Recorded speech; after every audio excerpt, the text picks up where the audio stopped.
Progres pembangunan infrastruktur di KIPP IKN sedang berproses. 4 hektar kebun sawit desa Gunung Sari terbengkalai.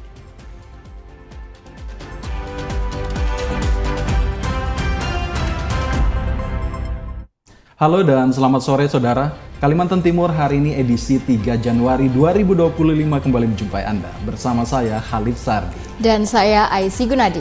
Selama 60 menit ke depan kami telah menyiapkan beragam informasi dari wilayah Kalimantan Timur dan Kalimantan Utara. Mengawali Kalimantan Timur hari ini, berikut kami hadirkan segmen Nusantara Menyapa.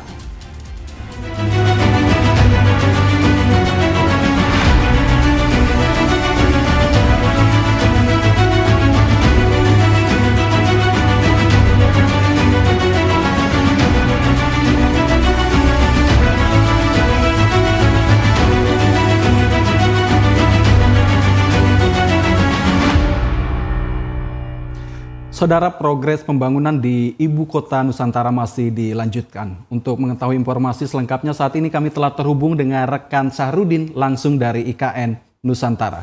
Sahrudin, selamat sore dan silakan dengan laporan Anda. Baik, selamat sore Khalif dari Kota Samarinda. Kami kabarkan dalam Nusantara Menyapa tentang seputaran kabar Ibu Kota Nusantara terkait progres pembangunan infrastruktur di Ibu Kota Nusantara di kawasan inti pusat pemerintahan, baik itu untuk gedung-gedung pemerintahan dan juga investasi, kini telah berproses perizinannya. Dan untuk perizinan sejumlah gedung-gedung untuk pemerintahan secara umum dikabarkan otorita Ibu Kota Nusantara telah lengkap dan juga siap beroperasi dalam waktu dekat ini. Otorita Ibu Kota Nusantara melalui Direktorat Pengendalian Penyelenggaraan Pemerintahan dan Perizinan Pembangunan tengah menerima dan memproses 35 pengajuan perizinan di kawasan inti pusat pemerintahan yang basisnya adalah perizinan berusaha dari para investor yang telah masuk.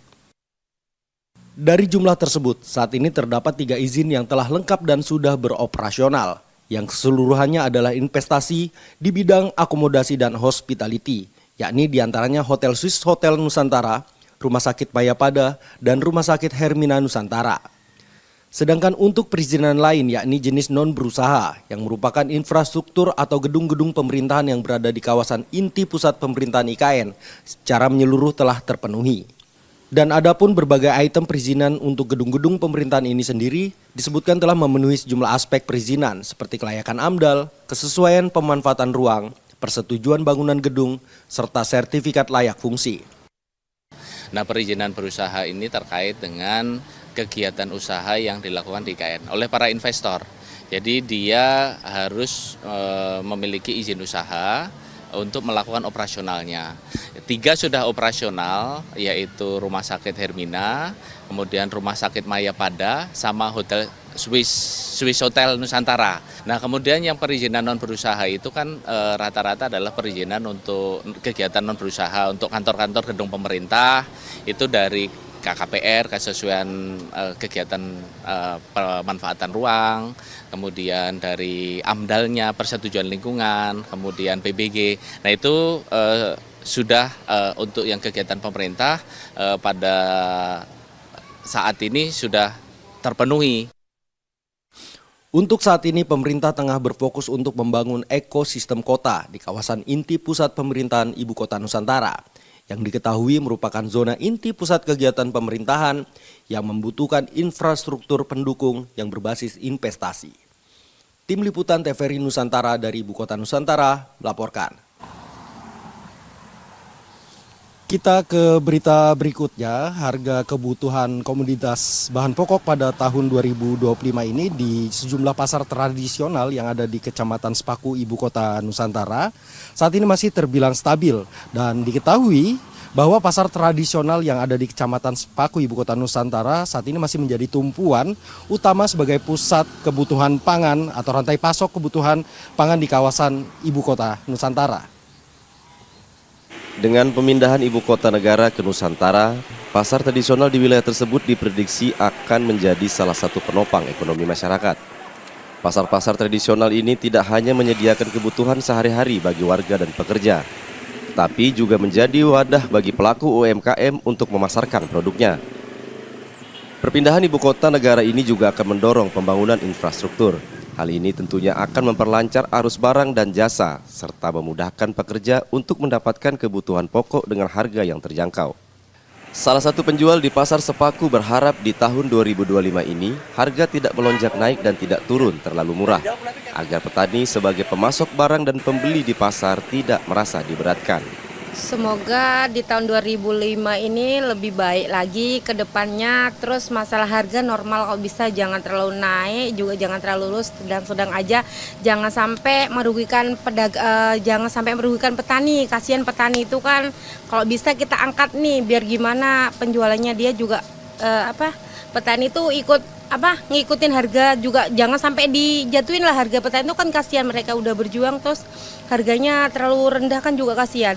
Kalau bisa standar lah, ngikutin harga kota. Insya Allah normal ya? Lebih daripada cukup. Ya mudah-mudahan untuk kawasan Sepaku IKN ya mudah-mudahan lancar, aman. Pasar tradisional di ibu kota Nusantara dapat menjadi penopang ekonomi masyarakat sekitar dan pekerja di ibu kota Nusantara. Tim Liputan TVRI Nusantara melaporkan.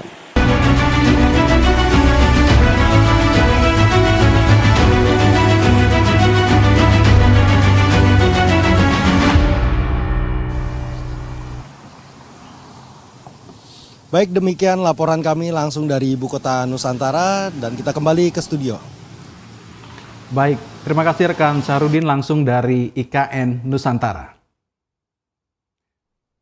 Saudara, kita beralih ke informasi lainnya. Kebun kelapa sawit seluas 4 hektar milik Desa Gunung Sari, Kabupaten Berau yang dikelola koperasi tidak terawat. Alhasil buah sawit yang telah masak akhirnya membusuk. Kebun kelapa sawit seluas 4 hektar milik Desa Gunung Sari, Kecamatan Segah, Kabupaten Berau yang dikelola pihak koperasi terbengkalai. Kebun yang cukup luas ini disayangkan masyarakat Desa Gunung Sari lantaran tidak terawat dan tidak dipanen selama 6 bulan oleh pihak koperasi. Alhasil, buah sawit yang telah masak membusuk. Menurut warga, koperasi tidak melakukan panen selama 6 bulan lantaran belum ada kejelasan mengenai hasil panen selama dikelola. Pertemuan antara pihak desa dengan koperasi telah dilakukan, namun belum ada kesepakatan. Apabila dihitung, hasil panen kebun kelapa sawit seluas 4 hektar itu bisa menghasilkan 6 juta rupiah per bulan. Hasilnya bisa menjadi pendapatan asli desa. Nah, alasannya kemarin bahwa dari pihak kampung sudah menyurati dari pihak koperasi dan akan mengadakan pertemuan di lapangan, tetapi setiap kali diberikan surat, alasan pihak koperasi dia sibuk, artinya tidak ada di tempat.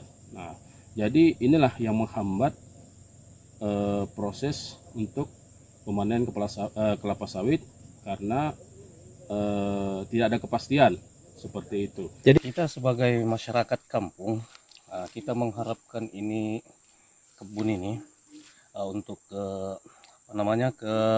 aparat-aparat kampung biar bisa ditegaskan bagaimana selama ini 6 bulan kita belum ada di panen hasilnya ini. Dan kita ini sebagai masyarakat ini bisa untuk di panen ini. Kalau bisa kita untuk dikelola kampung. Langsung ke kampung ya? Langsung ke kampung. Warga berharap kebun milik Desa Gunung Sari dapat segera dirawat kembali agar hasil kebun dapat dimanfaatkan untuk keperluan desa. Lalu Ridwan Syah dari Berau melaporkan. Saudara, jumlah kendaraan di Kota Balikpapan pada tahun 2024 lalu mengalami penambahan yang cukup signifikan. Hal ini akibat dampak Kota Balikpapan sebagai beranda ibu kota Nusantara, sehingga banyak pendatang yang membawa kendaraan dari luar daerah. Kota Balikpapan sebagai beranda ibu kota Nusantara atau IKN banyak mengundang khalayak luar untuk datang berkunjung atau mengadu nasib di kota minyak ini. Hal ini dibuktikan dengan banyaknya kendaraan yang lalu lalang di tengah kota Balikpapan. Aktivitas lalu lintas di kota Balikpapan saat ini meningkat dan berdampak pada kepadatan kendaraan dikarenakan tidak adanya penambahan ruas jalan utama. Kasat Lantas Polresta Balikpapan Kompol Ropiani mengatakan, sesuai dengan data terbaru yang bersumber dari Samsat Balikpapan, penambahan kendaraan di Balikpapan dalam kurun waktu 1 tahun terakhir mencapai 30%. Data kendaraan roda 2 pada tahun 2023 tercatat sebanyak 17.319 unit, sedangkan di tahun 2024 naik menjadi 21.566 unit. Untuk roda 4, tahun 2023 tercatat 7.031 unit, sekarang naik menjadi 9.069 unit. Kenaikan jumlah kendaraan juga tercatat pada bus yang semula hanya berjumlah 169 unit, naik menjadi 194 unit. Dan untuk kendaraan barang, tahun 2023 tercatat 1.712 unit, kini naik sebanyak 2.362 unit. Jumlah kendaraan roda 2 di tahun 2023 itu ada 17.319. Saat ini 2024 itu melonjak menjadi 21.566. Itu khusus roda 2 saja. Jadi kenaikannya juga lumayan kan, ada 28,1%. Kemudian kalau mobil penumpang yang 2023 tadi 7.031, sekarang di tahun 2024 itu ada 9.069. Jadi naik 2.000 lebih. Itu dalam kurun waktu satu tahun. Itu untuk khusus mobil penumpang. Kalau bus dari 169 naik jadi 194. Mobil barang ini juga naik dari 1.712 sekarang jadi 2.362. Karena terbatasnya ruas jalan utama di Balikpapan, Satlantas Polresta Balikpapan harus menggunakan jalur alternatif seperti jalan perumahan yang memadai untuk dilakukannya rekayasa lalu lintas. Andri Aprianto dari Balikpapan melaporkan. Saudara, pemerintah Provinsi Kalimantan Timur telah mengumumkan tarif baru pajak kendaraan bermotor dan bea balik nama kendaraan bermotor untuk tahun 2025. Melalui kebijakan ini, tarif PKB Kaltim menjadi tarif pajak terendah se-Indonesia.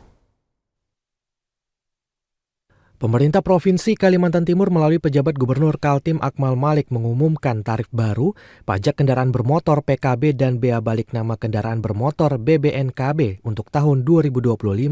Akmal mengatakan tarif PKB Kaltim ini merupakan tarif pajak yang terendah se-Indonesia, akan berlaku mulai tanggal 5 Januari 2025 mendatang. Tarif PKB Kaltim yang baru sebesar 0,8% dan tarif opsen PKB sebesar 66% dari pokok PKB sehingga total tarif yang dikenakan pada pajak kendaraan bermotor sebesar 1,328%.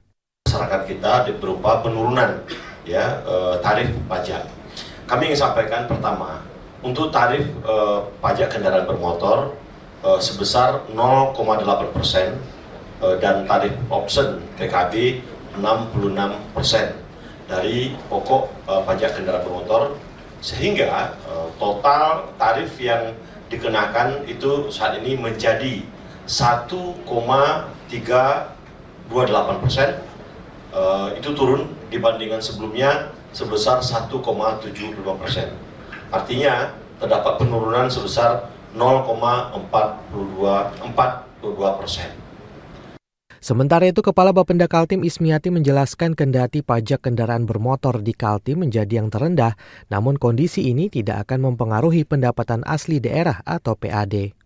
Bapenda dan jajaran perangkat daerah akan mengoptimalkan dari sisi pajak daerah yang lain, kemudian retribusi juga, retribusi jasa usaha, jasa tertentu, kemudian Biro Ekonomi akan mendorong perusda-perusda kita agar bisa mengoptimalkan kinerja perusda supaya bisa mensupport PAD kita. Dengan langkah ini, Pemprov Kaltim berharap tingkat kepatuhan dalam membayar pajak dapat semakin meningkat, beban masyarakat lebih diringankan, dan kabupaten kota sekaltim juga mendapatkan haknya secara lebih jelas. Auzan Gisham dari Samarinda melaporkan.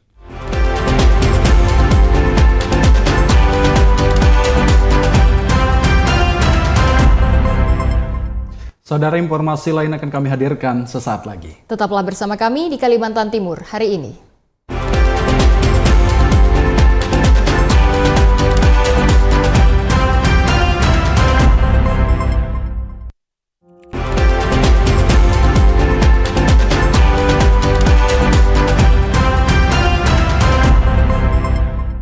Terima kasih Anda masih menyaksikan Kalimantan Timur hari ini. Saudara, kasus penyeludupan narkotika di wilayah perbatasan Indonesia-Malaysia Kabupaten Nunukan terus meningkat. Hal ini terbukti dari Polres Nunukan yang berhasil menangani ratusan kasus peredaran narkotika sepanjang tahun 2024.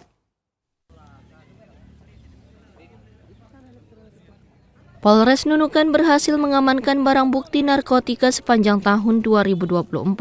Barang bukti narkotika yang diamankan kurang lebih seberat 120 kg sabu-sabu serta terdapat 747 butir pil ekstasi. Barang bukti narkoba yang diamankan mengalami peningkatan jika dibandingkan dengan tahun 2023 lalu, yakni terdapat sekitar 88 kg sabu-sabu dari 104 kasus.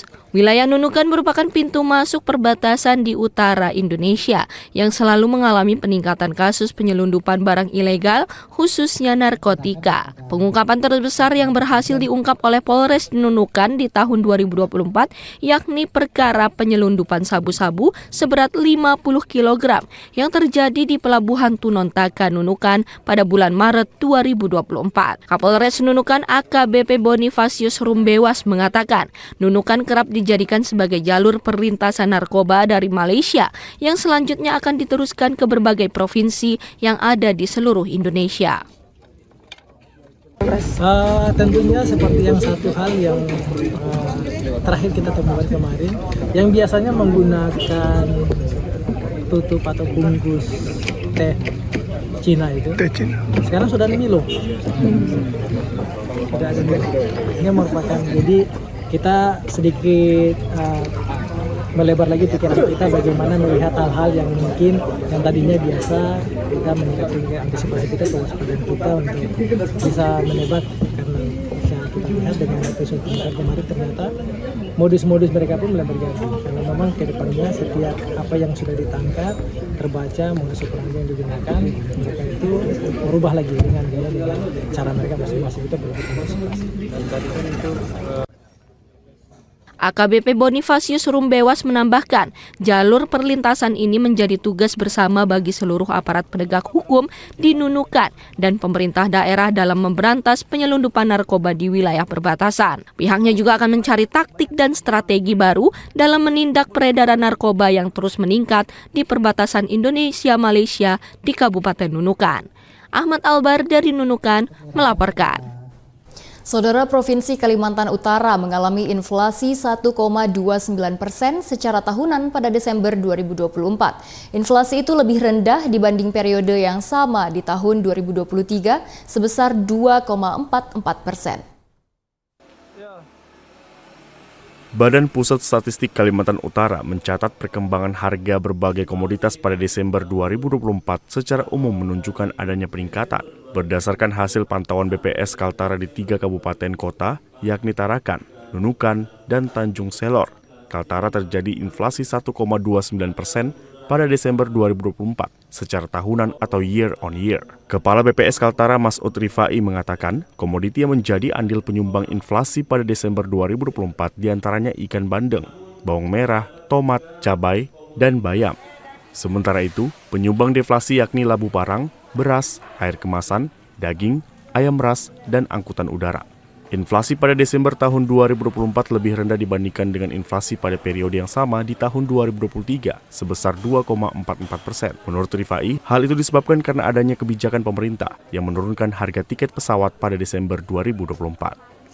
Salah satunya yang turunnya cukup besar yaitu terkait tiket pesawat udara. Ya. Mungkin ini karena pemerintah melakukan intervensi ya untuk penurunan tingkat angkutan udara ini, sehingga di Kaltara komoditas untuk tiket angkutan udara ini memberikan andil atau mengalami penurunan dari sisi harga dengan andilnya sebesar 0,06%. Sementara itu, inflasi bulanan Kaltara pada Desember 2024 yakni 0,44% dan inflasi tahunan kalender sebesar 1,29%. Muhammad Aras dari Bulungan melaporkan. Saudara, Badan Pendapatan Daerah Provinsi Kalimantan Timur mencatat capaian yang luar biasa dalam realisasi pajak kendaraan bermotor tahun 2024 di Kaltim. Terhitung sepanjang tahun 2024, PKB Kaltim mencatat surplus sebesar 85,9 miliar rupiah. Badan Pendapatan Daerah Provinsi Kalimantan Timur mencatat capaian luar biasa dalam realisasi pajak kendaraan bermotor PKB tahun 2024 di Kaltim. Kepala Badan Pendapatan Daerah Provinsi Kalimantan Timur, Ismiati, mengungkapkan Terhitung sepanjang tahun 2024, PKB Kaltim mencatat surplus sebesar 85,9 miliar rupiah. Meningkatnya pembelian kendaraan baru sebesar 100%, menunjukkan peningkatan daya beli masyarakat. Pertumbuhan ini tidak lepas dari dampak keberadaan ibu kota Nusantara. Banyak perusahaan yang beroperasi di Kaltim turut berkontribusi terhadap perputaran ekonomi daerah. Ismiati juga menyoroti pentingnya pemutakhiran data kendaraan bermotor, mengingat saat ini sekitar 40% kendaraan di Kaltim tidak tercatat aktif dalam sistem. Hal ini disebabkan oleh berbagai faktor, seperti kendaraan yang sudah tidak layak pakai, rusak, hilang, atau beralih kepemilikan. Untuk itu, ke depan Bapenda akan melakukan clean and clear data secara menyeluruh seperti program pencocokan data yang sudah berjalan di Penajam Pasir Utara. Karena tentang pajak kendaraan bermotor PKB ini, sebenarnya yang aktif itu bisa di sistem yang kelihatan hanya 60% dari 100%. Tapi tidak bisa kita katakan bahwa 40%-nya itu tidak patuh. Karena kita tahu kalau kita berbicara kendaraan ini kan ada masa masa layak pakainya ya. Semakin lama misalnya dia sudah aus, rusak, hilang, berganti tangan dan lain-lain. Nah memang tadi kita belum melakukan clean and clear data. Kita baru mulai survei, kan sulit ya kita karena memang kondisi geografis kita. Nah kemarin kita baru coba di PPU, mudah-mudahan ke depan nanti kita bisa melakukan semacam coklit lah pencocokan dan penelitian data melalui ikut di program data desa presisi. Nah mudah-mudahan nanti kita bisa tahu pastinya jumlah kendaraan kita itu gitu. Salah satu upaya Bapenda Kaltim dalam mendorong kepatuhan wajib pajak adalah dengan menerapkan tarif PKB yang terendah di Indonesia. Pada tahun 2024, target pendapatan PKB Kaltim mencapai 1,475 triliun rupiah. Namun skema pengelolaan pendapatan akan berubah pada tahun 2025, di mana sistem pembagian tagihan akan diterapkan. Bapenda Kaltim juga berencana meluncurkan program inovatif seperti Samsat Sungai dan Samsat Speedboat, sehingga dapat menjangkau masyarakat di sejumlah pulau seperti Maratua dan Derawan, serta kecamatan terpencil lainnya. Auzen Gisham dari Samarinda melaporkan. Pemerintah Kabupaten Bulungan telah melakukan pemasangan Tugu Lemlai Suri atau lebih dikenal Tugu Telur Pecah. Bangunan setinggi 24 meter itu akan menjadi salah satu ikon kebanggaan masyarakat Bulungan. Memiliki tinggi 24 meter, Tugu Lemlai Suri kini berdiri kokoh di tengah-tengah kota Tanjung Selor. Tugu yang berbentuk seorang putri menetas dari dalam telur akan menjadi salah satu ikon masyarakat Bumi Tenguyut. Bupati Bulungan Syarwani mengatakan, Tugu Kebanggaan Masyarakat Bulungan akan diresmikan bulan Januari 2025. Meskipun patung Putri Lemlai Suri telah dipasang, namun belum bisa diakses untuk umum. Sebab pemerintah masih akan melakukan penataan di sekitar Tugu agar terlihat lebih indah dengan membangun anjungan terintegrasi dengan kawasan kebun raya Bunda Hayati. Tugu Lemlai Suri yang menghubungkan beberapa jalan di kota Tanjung Selor ini akan dijadikan sebagai objek atau latar bagi masyarakat yang akan bersuah foto. Itu Pak, kita akan perhatikan terus upaya-upaya untuk memperindah karena ini adalah landmarknya kota Tanjung Selor. Jadi akses orang datang dari Kaltim, dari Alam Berau, yang pertama dilihat itu salah satunya adalah Putri Lemlai Suri. Ada kemungkinan akan bertambah? Kemungkinan ke depan kita pasti akan lebih perhatikan, baik itu berkaitan dengan kebersihan, bagaimana dengan pengamanannya. Tentu juga kita berharap karena di sini adalah persimpangan, tentu tidak menjadi kawasan bebas bagi publik karena khawatirnya nanti kan ini penggunaan arus lalu lintas. Makanya nanti di sekeliling ini kita buatkan pagar pengaman. Sebelumnya, pemerintah Kabupaten Bulungan melakukan revitalisasi Tugu Lemlai Suri yang sebelumnya memiliki tinggi 16,5 meter menjadi 24 meter dengan menggunakan APD Bulungan tahun 2024 senilai 3 miliar rupiah. Diharapkan, Tugu yang menjadi cerita legenda masyarakat Bulungan pada abad ke-16 ini mampu menjadi daya tarik bagi masyarakat yang berkunjung ke Bumi Tenguyut. Muhammad Aras dari Bulungan melaporkan. Saudara, Sai Lanuka kini menjadi destinasi unggulan masyarakat Nunukan. Bahkan terdapat pengunjung mancanegara yang berkunjung ke tempat ini. Ribuan pengunjung terus berdatangan untuk menghabiskan waktu libur sambil menikmati agrowisata. Sarana asimilasi edukasi Lapas Nunukan, Sai Lanuka, kini menjadi salah satu destinasi yang banyak dikunjungi pada momen libur pergantian tahun baru 2025. Pengunjung yang datang mencapai 4.891 orang pengunjung pada tanggal 1 Januari 2025 lalu.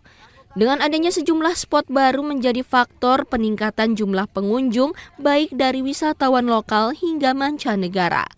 Dari jumlah itu, Lapas Nunukan memperoleh pemasukan sebesar 36 juta rupiah lebih dari usaha kafe, galeri kerajinan tangan warga binaan, serta spot yang masih hangat, yakni kolam renang.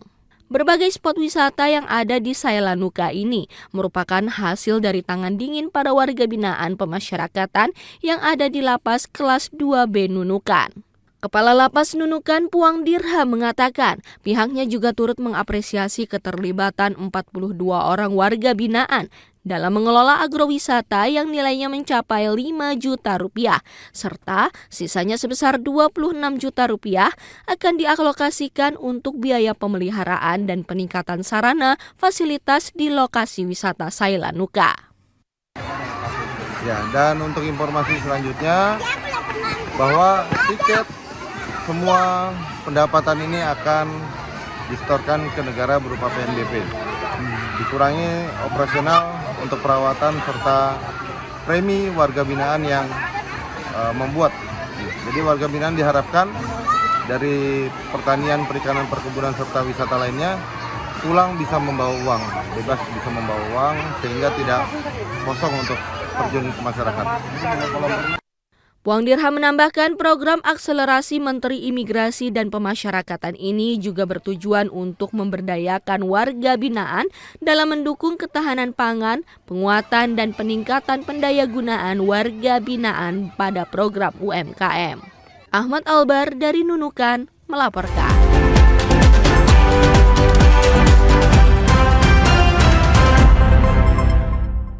Saudara, informasi hangat dan menarik akan kami hadirkan untuk Anda. Selengkapnya dalam segmen Pernak-Pernik berikut ini.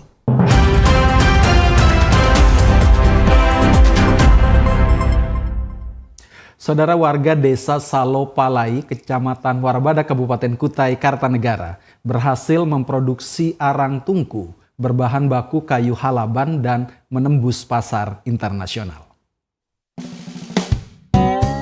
Dari sejumlah badan usaha milik desa BUMDes di Kecamatan Muara Badak, Kabupaten Kutai Kartanegara, BUMDes Karya Prima Desa Salopalai sejak 3 tahun lalu memproduksi arang kayu menggunakan teknik tungku telah diekspor hingga pasar internasional, terutama Uni Emirat Arab dan Kanada.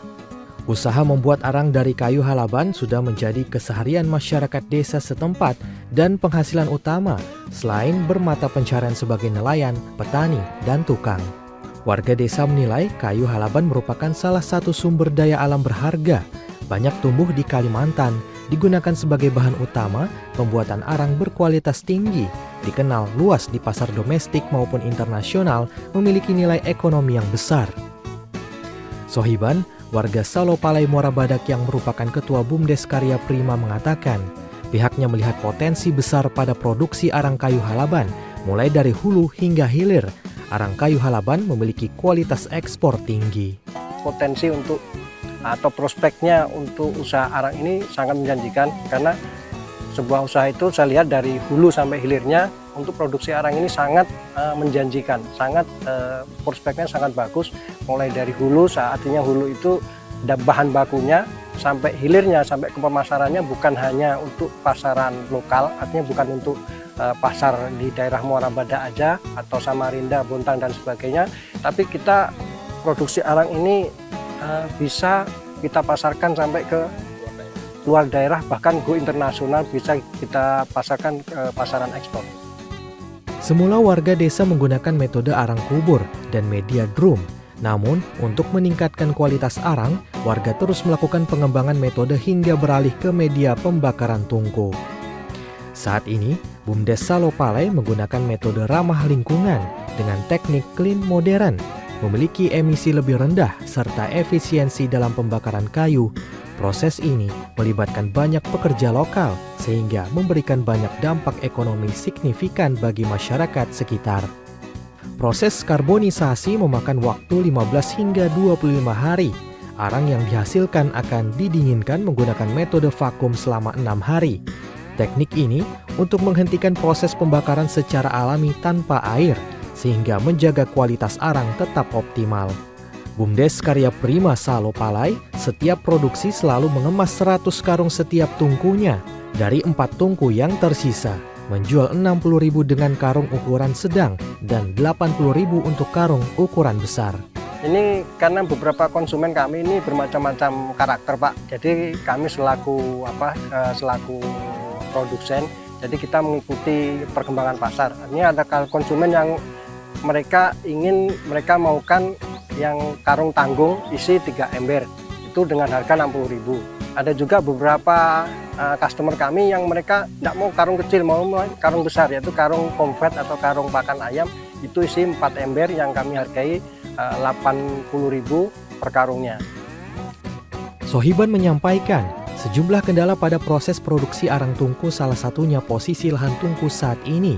Berada di belakang balai desa, memiliki struktur sangat landai dan kerap lembab jika musim penghujan tiba. Hal ini mengakibatkan proses pembakaran tidak maksimal, selain kesulitan akses saat mencari bahan baku. Dalam proses pembakaran kayu halaban, Sohiban selalu mengerahkan warga sekitar dengan membagi-bagi tugas sesuai kebutuhan pada setiap tahapan produksi arang kayu halaban. Sebenarnya sebuah usaha ini pasti ada kendalanya. Begitu juga saya dalam merintis usaha di tungku arang kayu ini juga banyak juga kendalanya. Alhamdulillah sampai saat ini kita sudah bisa melewati semuanya, walaupun masih ada beberapa tungku yang kemarin mengalami kegagalan. Dan untuk proses pembakaran sendiri, Pak, proses produksi arang ini yang menjadi kendala terbesar kami adalah cuaca. Karena tempat kami ini sebenarnya kurang ideal untuk pembuatan tungku arang karena daerahnya adalah datarannya termasuk agak rendah. Jadi kalau waktu musim hujan, Pak, itu jangka waktu pembakaran lebih lama daripada kalau musim kemarau. Karena kalau musim hujan, jadi air itu agak lembab, mengakibatkan waktu pembakaran api itu kan kalahnya dengan air. Jadi pembakaran kurang maksimal. Itu salah satu kendala. Yang kedua, kalau musim hujan kami kendala untuk mencari bahan bakunya, Pak. Karena kami harus masuk ke kebun-kebun dan itu jalan yang kita lewati itu kalau menggunakan mobil biasa setengah mati, Pak. Itu kendalanya di situ. Kalau musim kemarau, insya Allah itu tidak ada masalah. Itu di situ kendalanya. Kami bagi-bagi yang untuk pencari kayu itu ada 2, kadang 3 orang yang mencari kayu. Kami sistem borong juga, artinya kami diterima di tempat sini satu rate biasanya 1.200.000, satu rate dump truck itu 1.200.000 terima di sini.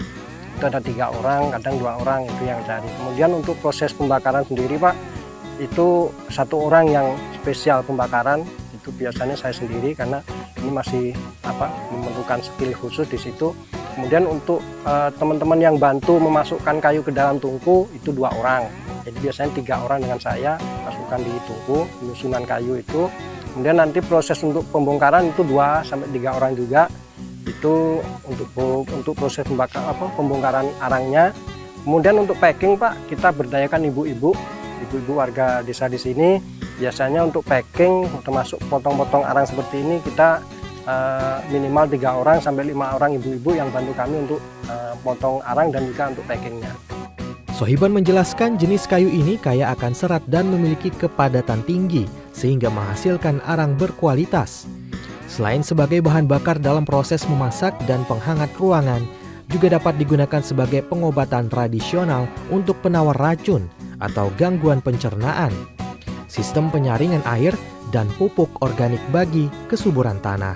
Sementara keunggulan arang kayu halaban memiliki daya tahan yang lama dan tidak mudah padam, menghasilkan panas yang tinggi dan merata, serta pembakaran yang bersih dan minim asap atau tidak membuat mata perih dan tidak mencemari udara. Arang ini memiliki aroma yang khas pada makanan, sehingga memberikan cita rasa yang autentik, serta ramah lingkungan karena terbuat dari bahan alami tidak menghasilkan emisi berbahaya. Sohiban berharap bidang usaha ini dapat meningkatkan pendapatan asli desa dan kesejahteraan masyarakat desa meski saat ini permintaan barang belum bisa terpenuhi karena terkendala tungku pembakaran yang terbatas sehingga Bumdes Karya Prima Salopalai hanya mampu memenuhi kebutuhan arang pasar lokal. Tim redaksi TVRI Kaltim dari Muara Badak Kukar melaporkan. Saudara, hamparan pantai Istana Amal yang menjorok di gugusan Penajam Pasir Utara kini begitu santer di telinga publik. Lokasi wisata bahari yang dikemas secara modern ini sengaja dibentuk sebagai taman wisata keluarga terpadu yang didukung dengan panorama memukau. Geliat sektor wisata mulai terlihat sejak pertengahan tahun 2020 lalu. Pantai Istana Amal seakan menjadi angin segar bagi dunia pariwisata di tanah benua Taka, Penajam Pasir Utara yang sempat lesu. Terlebih adanya pandemi COVID-19 yang sempat melumpuhkan semua kegiatan masyarakat, terutama pada sektor wisata. Kini, seiring terkendalinya kasus COVID-19 di Penajam Pasir Utara dan hampir seluruh daerah di Kalimantan Timur, termasuk dikeluarkannya kebijakan pemerintah tentang pelonggaran aturan tentang pandemi COVID-19, Pantai Istana Amal pun mulai kembali bergairah. Hal ini terbukti dengan meningkatnya angka kunjungan wisata di lokasi wisata bahari modern ini, apalagi saat hari libur nasional dan akhir pekan dipastikan penuh pengunjung. Dengan peningkatan wisatawan ini, pihak pengelola terus membenahi berbagai fasilitas, termasuk fasilitas yang sudah ada di lokasi ini, mulai dari kafe, resto, meeting room, wahana permainan anak, sepeda air, motor trail, sepeda kayu, bahkan mini ATV hingga jet ski. Pengunjung tak perlu khawatir dengan biaya yang harus dikeluarkan untuk menikmati hiburan wahana yang ditawarkan ini, karena sangat ramah kantong. Tak hanya memberikan fasilitas wahana bermain untuk anak, pengunjung dewasa pun juga bisa menikmati suasana pantai dengan view kota Balikpapan sembari bersantai bersama keluarga dan kerabat. Apalagi kuliner sedap dengan berbagai menu khasnya juga tersedia di kafe dan restonya. Bagi masyarakat dari luar Penajam yang ingin staycation asik bersama keluarga, Pantai Istana Amal ini juga terdapat fasilitas penginapan dengan kualitas seperti hotel berbintang. Manajer sekaligus Public and Relationship, Andriono, menyebutkan, mendirikan Pantai Istana Amal ini, pihaknya mengaku sangat mendapat sambutan positif baik dari masyarakat lokal hingga pemerintah daerah. Hal ini dibuktikan dengan berbagai event yang dilaksanakan masyarakat umum hingga event pemerintahan juga kerap digelar di lokasi ini karena fasilitasnya lengkap sehingga dirasa tepat sebagai pilihan. Dengan keberadaan Pantai Istana Amal ini terjadi efek domino yang diberikan, yakni membuka lapangan kerja bagi masyarakat sekitar, begitupun pelaku usaha UMKM lokal yang bisa turut terlibat di Pantai Istana Amal sebagai mitra. Termasuk sumbangsi terhadap pemasukan bagi daerah berupa PAD dari retribusi tiket masuk. Kalau ditanya tentang motivasi apa sehingga bisa membangun Pantai Istana Amal ini, tentunya adalah yang pertama sebagai masyarakat Penajam Pasir Utara dan putra daerah Penajam Pasir Utara dan Kalimantan Timur tentunya ingin menjadi bagian perubahan dan juga kemajuan di Kalimantan Timur, dan ini juga menjadi salah satu penggerak dari pengelola wisata atau owner untuk mau membangun sektor pariwisata yang ada di Penajam Pasir Utara agar lebih dikenal di masyarakat dan juga bermanfaat bagi masyarakat sekitar. Oke, keunggulannya di tempat ini adalah kalau kita melihat Pantai Istana Amal ini adalah taman rekreasi yang juga sebagai tempat wisata bahari ya, bersebelahan dengan wisata bahari di mana di dalamnya juga ada taman rekreasi. Nah, yang kita promosikan di sini adalah yang pertama mungkin adalah wisata baharinya sendiri. Ada pantai, kemudian bisa bermain pasir, bisa bermain air di tepi pantai. Kemudian kita juga ada wahana jet ski. Di dalam juga ada banyak sekali wisata dan wahana bermain bagi keluarga dan juga anak-anak tentunya. Mulai dari trampolin, istana balon, kemudian ATV, kemudian ada motor trail dan lain-lain.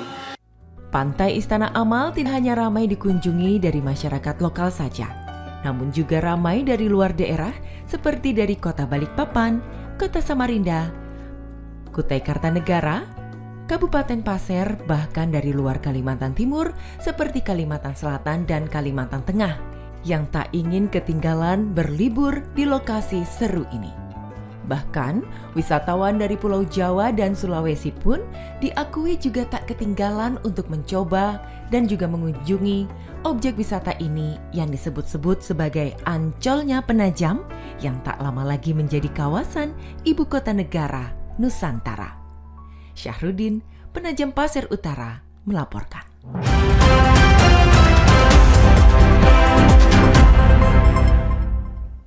Saudara, informasi lain akan kami hadirkan sesaat lagi. Untuk itu, tetaplah bersama kami.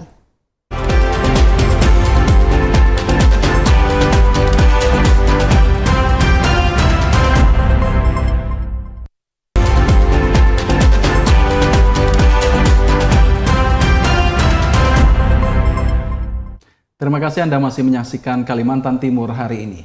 Saudara, informasi terkait Pulau Kalimantan lainnya akan kami hadirkan untuk Anda. Selengkapnya dalam segmen Lintas Borneo.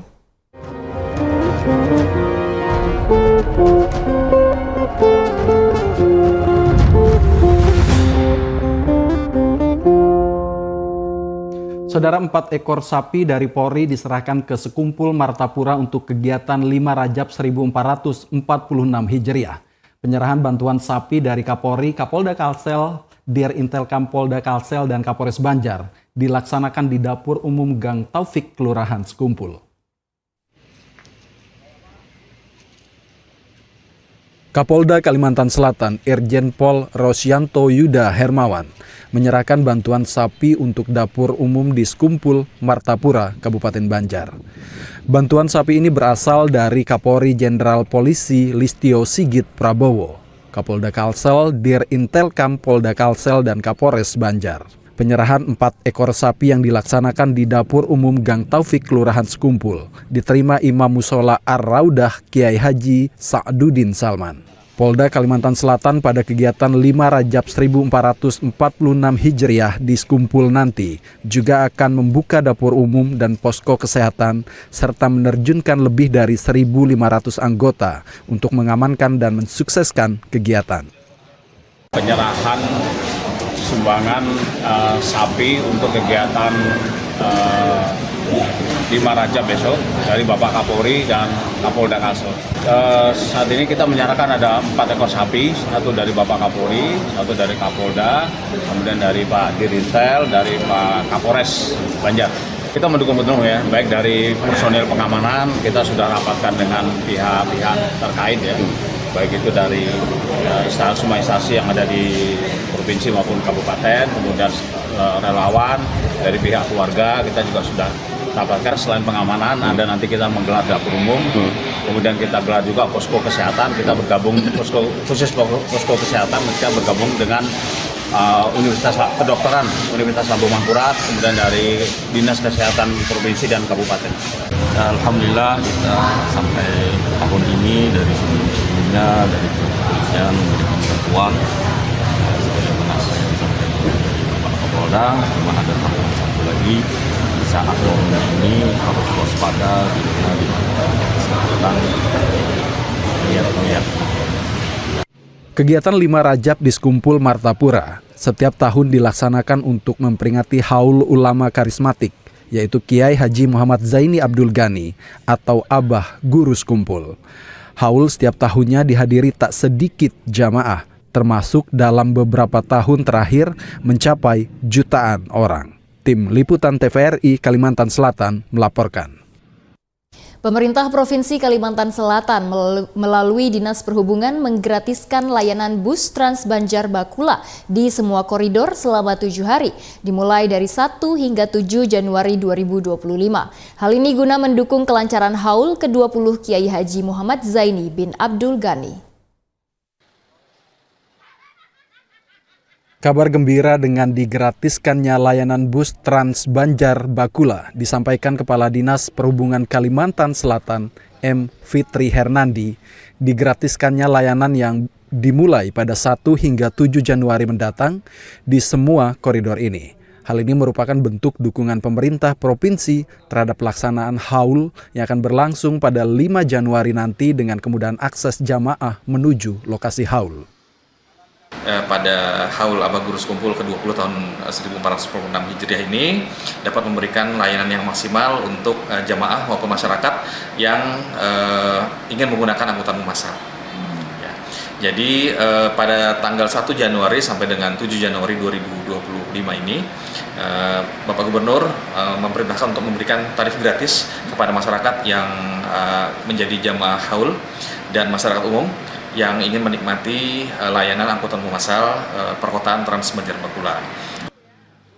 Meski dibebaskan dari biaya, masyarakat pengguna tetap diminta melakukan tapping kartu elektroniknya. Hal ini dilakukan untuk pemantauan jumlah penumpang dan menjaga kualitas layanan transportasi selama sepekan dalam kegiatan Haul Gurus Kumpul.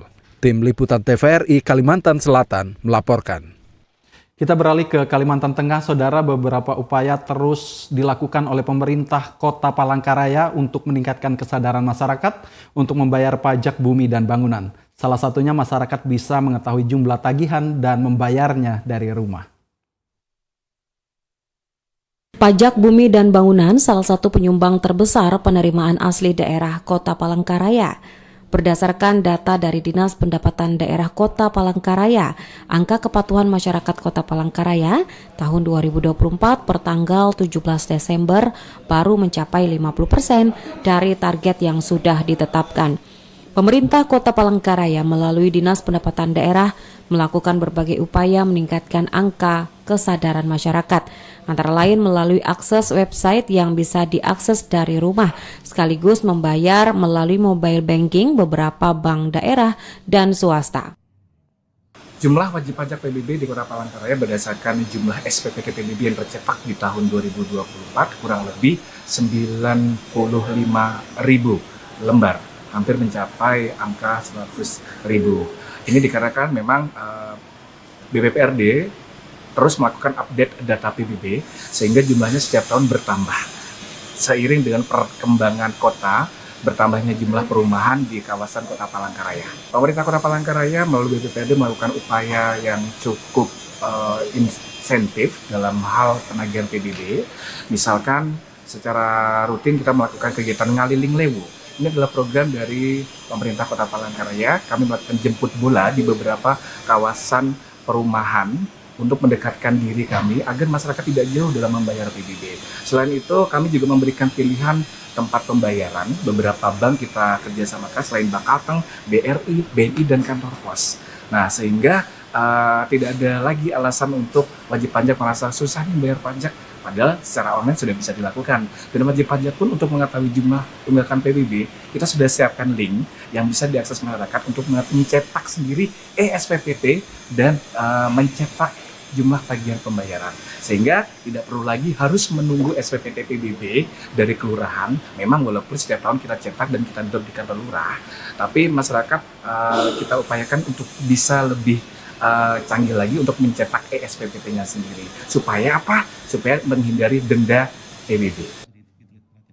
Kasubdit Pelayanan PBB dan BPHTB Heri Purwanto menambahkan, diharapkan melalui berbagai upaya kemudahan yang diberikan ke masyarakat untuk berpartisipasi membayar pajak, bisa meningkatkan angka kepatuhan masyarakat untuk membayar pajak bumi dan bangunan, yang dana dihimpun dan pemanfaatannya dari dan untuk masyarakat Kota Palangkaraya. Nur Faizin dan Catur Anto, TVRI Kalimantan Tengah melaporkan. Saudara, kejahatan siber yang menimpa masyarakat salah satunya semakin marak. Salah satunya adalah penyalahgunaan identitas pribadi yang digunakan untuk pinjaman online. Lantas, apa yang bisa dilakukan apabila menjadi salah satu korbannya? Berikut liputannya untuk Anda. Sebagai upaya pemberantasan kegiatan keuangan ilegal dari 1 Januari hingga November tahun 2024, berdasarkan data Otoritas Jasa Keuangan, OJK telah menerima 15.350 pengaduan entitas ilegal. Dari total aduan tadi sebanyak 14.364 pengaduan mengenai pinjaman online ilegal dan 986 pengaduan investasi ilegal. Berikut himbauan Primandanu Febrian Aziz, Kepala OJK Provinsi Kalimantan Tengah. Apa saja yang segera masyarakat lakukan saat menjadi korban penyalahgunaan identitas untuk pinjaman online? ini merupakan ranah pidana, secara umum kita bisa melaporkannya ke pihak kepolisian. Secara lebih spesifik untuk di sektor keuangan, ya mungkin case-nya tidak hanya spesifik di kasus pinjaman online, kami di Otoritas Jasa Keuangan juga bisa ataupun menyediakan kanal yang masyarakat atau konsumen bisa melakukan pengaduan tersebut. Khususnya kalau hal ini terkait dengan keuangan ilegal seperti pinjol ilegal, kami di OJK berkoordinasi dengan kementerian lembaga terkait. Kami ada yang namanya Satgas Pasti, Satuan Tugas Penanganan Pemberantasan Aktivitas Keuangan Ilegal. Dan ini masyarakat konsumen bisa langsung saja kontak ke layanan konsumen kami di 157 atau melalui WhatsApp 081 157 157 157 atau bisa juga melalui email di satgaspasti@ojk.go.id. Nah, nanti berdasarkan laporan tersebut dari Satgas akan melakukan penelitian, dan apabila memang terbukti ada terjadinya penyalahgunaan data pribadi ataupun indikasi yang mengarah kepada pinjaman online ilegal, tentunya nanti akan dilakukan proses pemblokiran aplikasi, kemudian juga blokir nomor kontak HP-nya dan lain sebagainya untuk mencegah kerugian yang lebih masif lagi. Kepala OJK Provinsi Kalimantan Tengah, Pramadano Febrian Aziz menambahkan agar masyarakat perlu kehati-hatian dan menjaga identitas pribadi, baik itu nomor induk kependudukan, nomor PIN atau data pribadi keluarga lainnya, dan tidak sembarangan membagikan ke pihak yang tidak bertanggung jawab. Dari Palangkaraya, Caturanto dan Nur Faizin, TVRI Kalimantan Tengah melaporkan. Saudara, ribuan pengunjung memadati kawasan wisata Pantai Jodo di Kecamatan Teluk Sampit, Kabupaten Kota Waringin Timur. Pengunjung datang dari berbagai daerah untuk menikmati libur hari pertama tahun baru. Libur tahun baru dimanfaatkan warga Sampit, Kabupaten Kota Waringin Timur untuk berwisata ke Pantai Jodo di Kecamatan Teluk Sampit.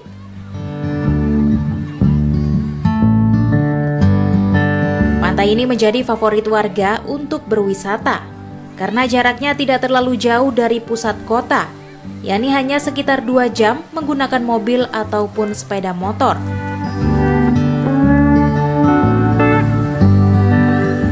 Bahkan tidak sedikit pengunjung yang datang dari luar daerah, mulai dari kabupaten tetangga seperti Kabupaten Katingan dan Kabupaten Seruyan, hingga dari Kota Palangkaraya, Banjarmasin, dan Pontianak. Pantai yang bersih dan asri serta fasilitas yang lengkap menjadi alasan pengunjung berwisata ke tempat ini.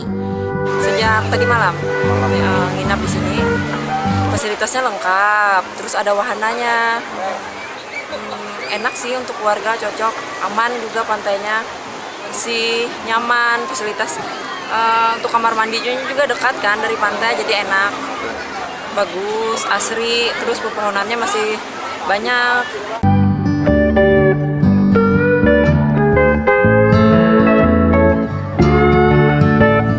Sementara itu, pihak pengelola Pantai Jodo, Obed, mengatakan pantai ini telah dipadati 1.000 pengunjung setiap hari sejak sepekan lalu.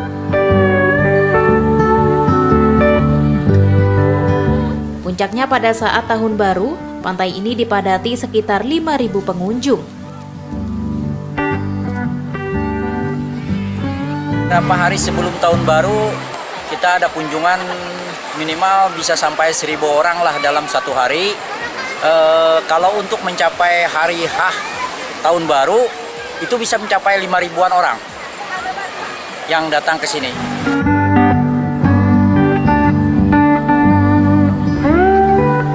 Selain wahana air, Pantai Jodo juga menyediakan fasilitas bermain untuk anak-anak. Juga terdapat kamar dan gazebo yang bisa disewa dengan harga terjangkau.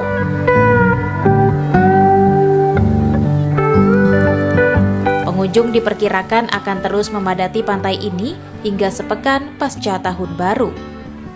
Dari Kabupaten Kota Waringin Timur, Ahmad Ben Bella, TVRI Kalimantan Tengah, melaporkan.